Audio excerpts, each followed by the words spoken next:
Бронзов медал спечели 6-годишната Цвета Тодорова от националния конкурс за весела рисунка «Малките нашинци». Конкурсът се провежда по традиция в град Казанлък в рамките на Чудомировите празници. Малката художничка е възпитаничка на арт-школа «Колорит» с ръководител Майя Ананиева. Своя медал Цвета получава за живописната творба «Усмивката на слънцето», изпълнена в смесена живописна техника. В националния форум са взели участие утвърдени школи в областта на изобразителното изкуство от цялата страна.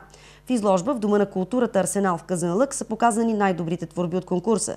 Рисунката на Цвета е публикувана в арт-каталога на форума, който е организиран от Министерството на образованието и науката, Националния дворец на децата община Казанлък и Фондация Чудомир.